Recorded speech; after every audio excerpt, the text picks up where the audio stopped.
Assalamualaikum warahmatullahi wabarakatuh. Perkenalkan kami dari kelompok 1 yang beranggotakan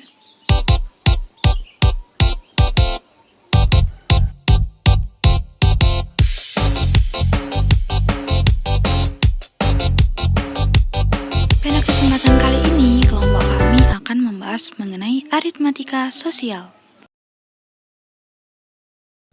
Assalamualaikum warahmatullahi wabarakatuh. Perkenalkan teman-teman, nama saya Istiqomah NIM 016 akan menjelaskan mengenai materi aritmatika sosial bagian yang pertama. Teman-teman, kalian sudah tidak asing lagi kan dengan yang namanya aritmatika sosial.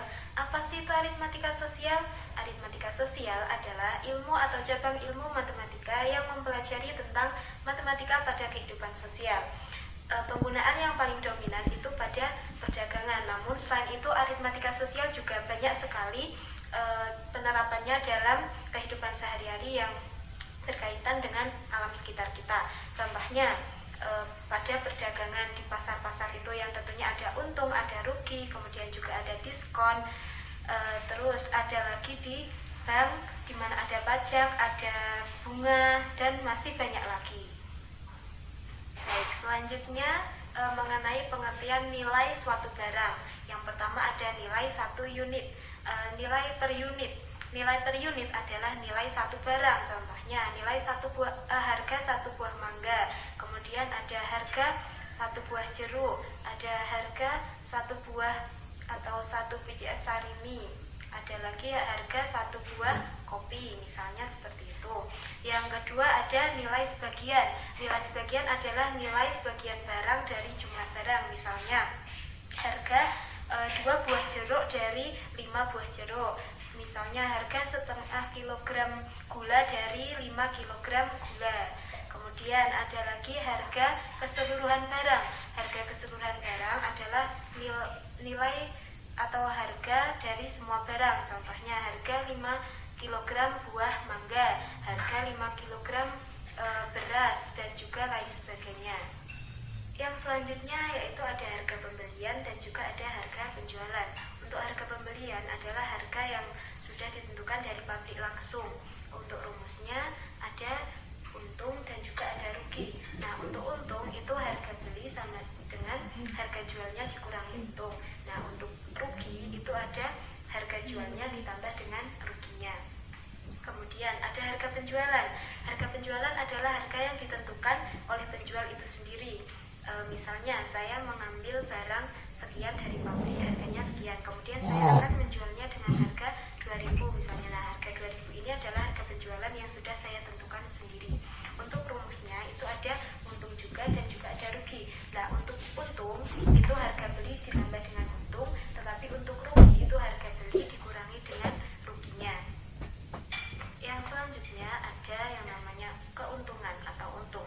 Nah, untung ini adalah selisih antara harga pembelian dan harga penjualan, tetapi dengan syarat harga penjualannya itu harus lebih tinggi dari harga pembelian. Untuk rumusnya adalah sebagai berikut. Ada persenan untung, ada untungnya, dan juga ada harga pembeliannya.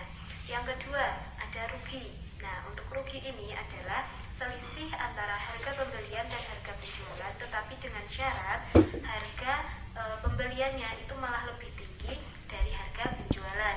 Rumusnya juga sebagai berikut. Ada persenan rugi, ada ruginya, dan juga ada harga belinya. Oke teman-teman, yang terakhir ada diskon atau rabat. Diskon atau rabat ini adalah potongan dari harga yang aslinya. Biasanya itu berupa persenan. Nah, untuk rabat dan diskon ini memiliki perbedaan. Untuk rabat itu biasanya harga atau potongan yang ditentukan di produsen untuk grosiran atau penjual. Kemudian untuk diskon itu biasanya dari grosir untuk menjual ke konsumennya atau kepada kita ini.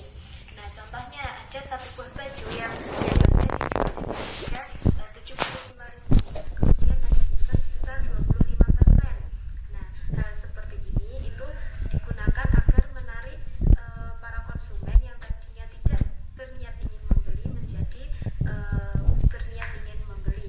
Nah, seperti kita juga kan pastinya kalau ada diskon pasti langsung ingin membeli barang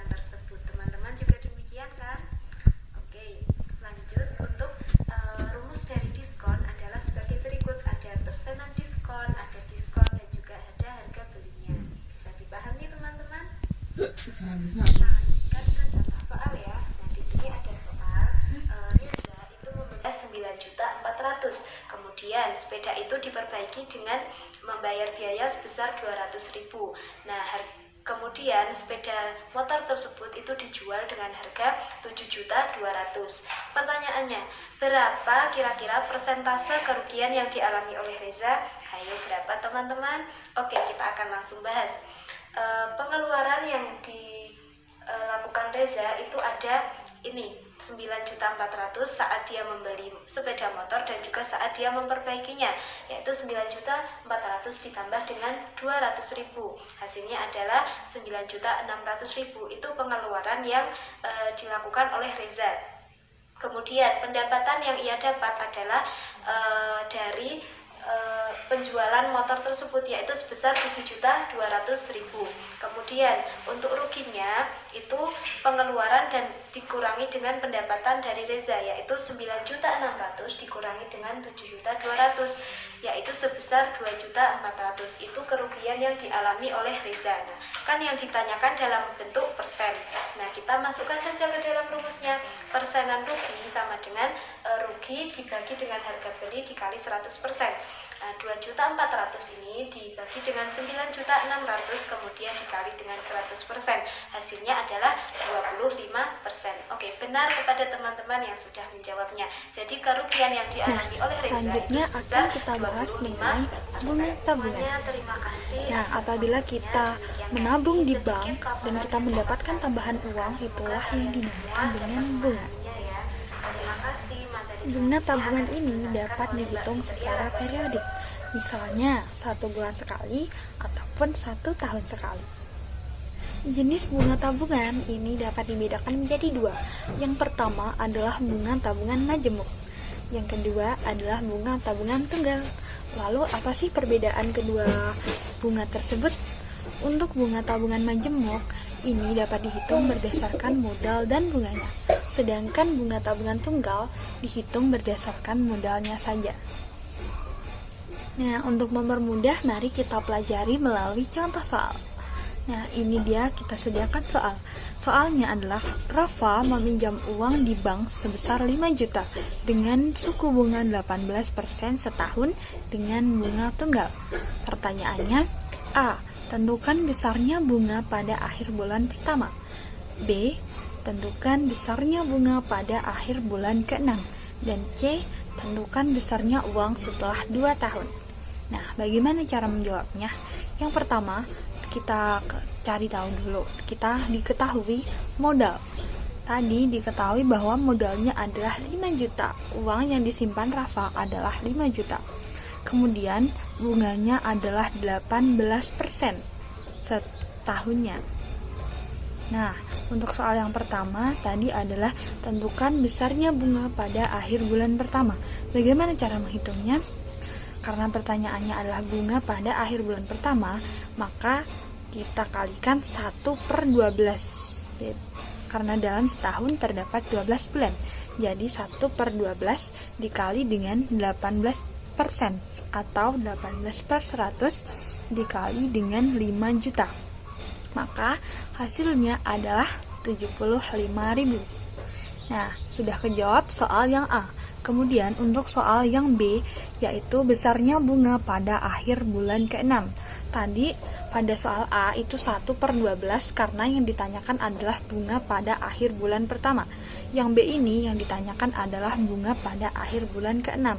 Maka kita ganti angka satunya menjadi 6, yaitu 6/12 dikali 18% atau 18/100 dikali 5 juta.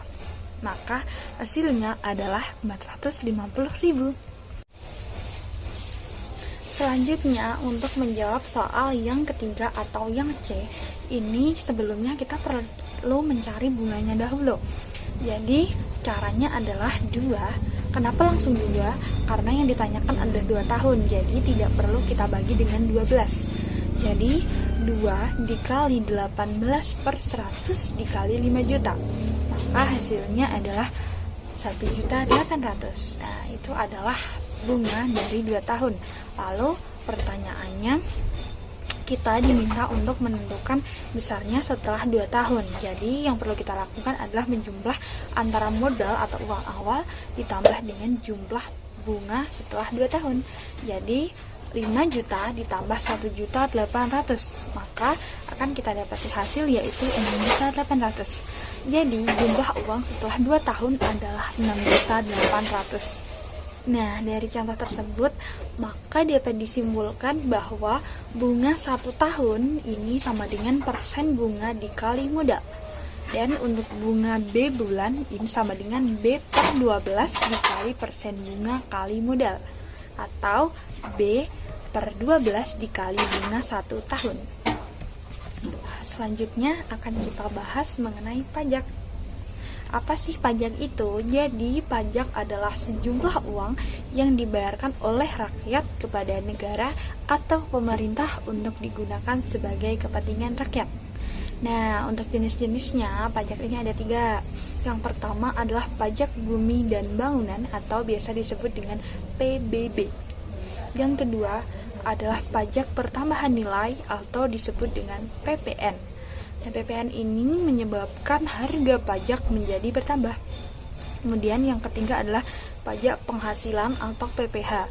Di PPH ini mengakibatkan harga bayar menjadi bertambah. Selanjutnya mari kita pelajari melalui contoh soal berikut. Nah, contohnya terdapat soal yaitu harga 1 eksemplar buku matematika adalah 40.000. Kemudian terjual 7.500 eksemplar. Honorarium pengarang 10% dan pajak pengarang 15%. Hitunglah besar honorarium bersih yang diterima pengarang. Cara menjawabnya, kita hitung dulu penjualan total. Jadi 7.500 kali 40.000, maka akan kita dapati hasil yaitu 300 juta. Nah, setelah itu kita hitung dulu tuh honorarium pengarang. Caranya seperti tadi, yaitu 10% dikali penjualan total. Jadi 10 per 100 dikali 300 juta, maka hasilnya adalah 30 juta. Setelah kita hitung honorarium pengarang, selanjutnya kita hitung pajak pengarang, yaitu 15% dikali honorarium pengarang. Hasilnya adalah 4.500.000. Jadi honorarium bersih dari pengarang yaitu 30 juta dikurangi 4.500.000, yaitu adalah 25.500.000 rupiah. Mungkin cukup sekian penjelasan dari saya. Penjelasan selanjutnya akan dijelaskan oleh Mbak Hana Nabila.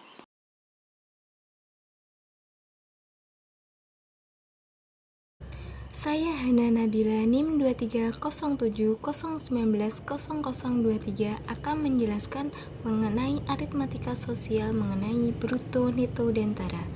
Teman-teman semua di sini tentunya tidak asing dengan neto. Kita sering menjumpai tulisan neto dalam sebuah kemasan makanan. Lalu teman-teman tahu nggak sih apa sebenarnya arti neto dalam matematika? Neto adalah berat bersih atau berat suatu barang tanpa kemasan. Sedangkan untuk bruto diartikan berat kotor, yaitu berat suatu barang dengan kemasannya atau bungkusnya. Lalu untuk tara adalah selisih. Lebih jelasnya seperti ini. Terdapat sebuah mie instan. Dalam mie instan tentunya ada mie dan ada bungkusnya. Bungkus dengan mie itu sendiri dinamakan bruto. Sedangkan untuk mie sendiri dinamakan dengan neto. Dan untuk tara adalah kemasan dari mie itu sendiri. Untuk rumus bruto, neto, dan tara adalah bruto sama dengan neto plus tara. Sedangkan neto adalah bruto dikurangi tara. Dan untuk tara adalah bruto dikurangi neto.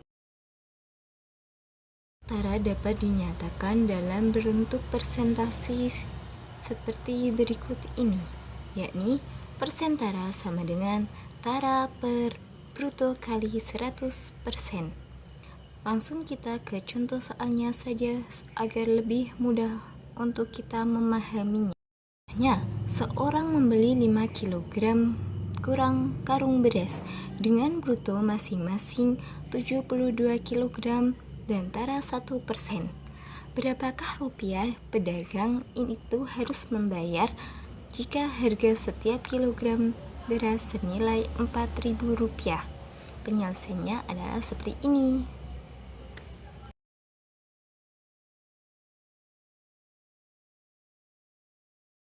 Penyelesaiannya, berat bruto sama dengan 5 kali 72 kg beras sama dengan 360 kg, dan tara 1% sama dengan 1/100 kali 360 kg sama dengan 3,6 kg, dan neto sama dengan 360 kg dikurangi 3,6 kg sama dengan 356,4 kg.